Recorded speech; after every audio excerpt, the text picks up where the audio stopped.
साथ संगत मनुष्य जीवन में हर कोई आगे बढ़ना चाहता है। कोई धन में आगे बढ़ना चाहता है, कोई मान सम्मान में, कोई पद और प्रतिष्ठा में, तो कोई अध्यात्म में। लेकिन सच्चा प्रश्न यह नहीं है कि हम आगे बढ़ना चाहते हैं या नहीं। सच्चा प्रश्न यह है, हम किस रास्ते से आगे बढ़ना चाहते हैं। निरंकारी विचारधारा कहती है, आगे बढ़ने का मार्ग त्याग, समर्पण और सत्य से होकर गुजरता है। आज की यह कहानी केवल एक संत और शिष्य की नहीं है, यह हर उस भक्त की कहानी है जो बाहर से त्याग करता है लेकिन भीतर अब भी संग्रह को पकड़े बैठा है। बहुत समय पहले की बात है, एक संत और उनका एक शिष्य गांव-गांव घूमकर धर्म और मानवता का संदेश दिया करते थे। संत का जीवन अत्यंत सरल था, न धन का संग्रह, न वस्तुओं की चाह, न किसी से अपेक्षा। उनका एक ही संदेश था, जो पास है वह काफी है, जो भीतर है वही सत्य है। शिष्य संत के साथ वर्षों से था। उसने बाहरी त्याग तो सीख लिया था, सादा वस्त्र, साधारण भोजन, छोटी सी कुटिया, लेकिन भीतर कहीं न कहीं अभी भी संग्रह की आदत छुपी बैठी थी। एक गांव में वे दोनों कुछ दिनों तक रुके। गांव के लोग बहुत श्रद्धालु थे। संत के प्रति उनका आदर सच्चा था। वे रोज चढ़ावे में अनाज, वस्त्र और कुछ सिक्के दिया करते थे। शिष्य यह सब देखता और मन ही मन सोचता, यहाँ तो बहुत चढ़ावा मिल रहा है, अगर कुछ दिन और रुक जाए तो आगे की यात्रा आसान हो जाएगी। एक दिन संत ने कहा, बेटा अब हमें आगे चलना है। शिष्य चौंक गया। उसने कहा, गुरुदेव यहाँ लोग अच्छे हैं, श्रद्धा भी बहुत है, कुछ दिन और रुक जाएं, चढ़ावा इकट्ठा हो जाएगा। संत मुस्कुराए और बोले, बेटा हमें धन और वस्तुओं के संग्रह से क्या लेना देना, हमें तो त्याग के मार्ग पर चलना है। गुरु की आज्ञा सुनकर शिष्य बाहर से तो मान गया, लेकिन भीतर कहीं एक असंतोष रह गया। यात्रा शुरू हुई। चलते चलते शिष्य ने गुरु की आंखों से बचाकर कुछ सिक्के अपनी झोली में डाल लिए। उसने सोचा, जरूरत पड़ने पर काम आ जाएंगे, गुरु को क्या पता चलेगा। यहीं से कहानी का असली मोड़ शुरू होता है। निरंकारी दृष्टि से देखे तो यह सिक्के केवल धातु नहीं थे, ये अविश्वास, भय और संग्रह की प्रवृत्ति थे। शिष्य ने त्याग का वस्त्र तो पहन लिया था, लेकिन त्याग का भाव अभी भी भीतर नहीं उतरा था। कुछ दूर चलने के बाद उसने एक नदी पार करनी थी। नदी जीवन का प्रतीक थी, जो रुकती नहीं, जो बहती रहती है, जो आगे बढ़ने के लिए पार करनी पड़ती है। नाव वाला बोला, नदी पार कराने के 2 सिक्के लगेंगे। संत के पास कुछ नहीं था। वे शांति से किनारे बैठ गए। समय बीतता गया। सुबह से शाम हो गई। न कोई भक्त आया, न नाव वाले का मन पसीजा। यह दृश्य बहुत गहरा है। जब तक मन में संग्रह होता है, तब तक जीवन की नदी पार नहीं होती। अंधेरा होने लगा। शिष्य घबरा गए। अब उसकी झोली के सिक्के उसकी चिंता का कारण बन गए। आखिर उसने झोली से 2 सिक्के निकाले और नाव वाले को दे दिए। नाव चल पड़ी। नदी पार हो गई। शिष्य ने राहत की सांस ली। उसे लगा, अच्छा हुआ मैंने सिक्के बचा कर रखे थे। लेकिन तभी संत मुस्कुराए। संत ने बड़े प्रेम से कहा, बेटा जब तक सिक्के तुम्हारी झोली में थे, हम कष्ट में रहे। तुम्हें लगा कि तुमने हमें बचा लिया, लेकिन सच यह है कि तुमने अपना काम बना लिया। यह वाक्य शिष्य के हृदय में उतर गया। संत ने आगे कहा, त्याग का अर्थ यह नहीं कि हम बाहर से खाली दिखे।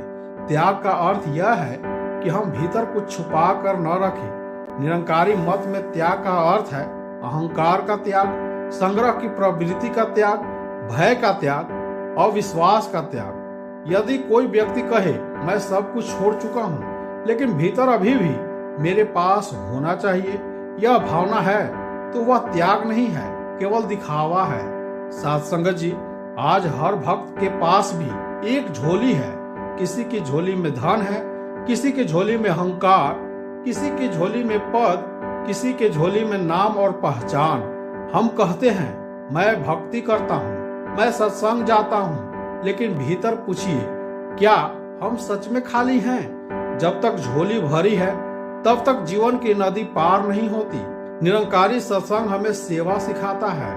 सेवा वह अग्नि है जो झोली में छुपे सिक्कों को जला देती है। जब हम बिना नाम के सेवा करते हैं, बिना अपेक्षा के काम करते हैं, बिना श्रेय के योगदान देते हैं, तब धीरे धीरे झोली हल्की होने लगती है।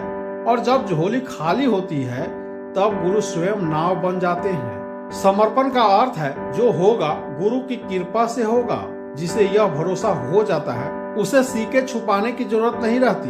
निरंकार पर विश्वास सबसे बड़ा धन बन जाता है। यह कहानी हमें सिखाती है आगे बढ़ना संग्रह से नहीं होता, आगे बढ़ना चालाकी से नहीं होता, आगे बढ़ना डर से नहीं होता, आगे बढ़ना त्याग से होता है। जब हम छोड़ते हैं तभी आगे बढ़ते हैं, जब हम खाली होते हैं तभी भरते हैं। साथ संगत जी, जीवन की हर नदी के किनारे एक नाव वाला खड़ा है और वह हमसे पूछता है, क्या तुम सच में खाली हो?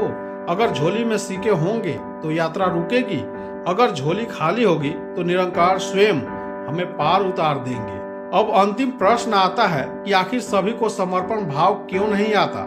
समर्पण भाव अध्यात्म का सबसे सुंदर, सबसे कोमल और सबसे ऊंचा शिखर माना जाता है। लेकिन यह भी सत्य है कि हर व्यक्ति को समर्पण भाव सहज रूप से नहीं आता। अक्सर लोग कहते हैं, मैं भगवान को मानता हूँ पर समर्पण नहीं कर पाता, मैं चाहता हूँ लेकिन मन नहीं मानता। अब अंतिम प्रश्न आता है कि आखिर सभी को समर्पण भाव क्यों नहीं आता? समर्पण भाव अध्यात्म का सबसे सुंदर, सबसे कोमल और सबसे ऊंचा शिखर माना जाता है। लेकिन यह भी सत्य है कि हर व्यक्ति को समर्पण भाव सहज रूप से नहीं आता। अक्सर लोग कहते हैं, मैं भगवान को मानता हूँ पर समर्पण नहीं कर पाता, मैं चाहता हूँ लेकिन मन नहीं मानता। यह असमर्थता कमजोरी नहीं है बल्कि मनुष्य की आंतरिक स्थिति का संकेत है। समर्पण का अर्थ है अपने मैं को छोड़ देना, लेकिन मनुष्य का अहंकार कहता है, मैं जानता हूँ, मैं सही हूँ, मेरे बिना कुछ नहीं होगा। जब तक मन में यह भाव है कि मैं करता हूँ तब तक समर्पण संभव नहीं है। अहंकार डरता है कि यदि उसने नियंत्रण छोड़ दिया तो उसका अस्तित्व समाप्त हो जाएगा, इसलिए वह समर्पण के द्वार पर रुकावट बनकर खड़ा हो जाता है। समर्पण वही होता है जहाँ पूर्ण विश्वास होता है। लेकिन अधिकांश लोग कहते तो हैं भगवान पर भरोसा है, पर भीतर एक शर्त लगी रहती है, जब तक हालात मेरे पक्ष में रहे। जैसे ही कठिन समय आता है विश्वास डगमगाने लगता है। अधूरा विश्वास समर्पण को जन्म नहीं दे सकता। बहुत से लोग भक्ति करते हैं लेकिन उनके भीतर अपेक्षा छुपी होती है।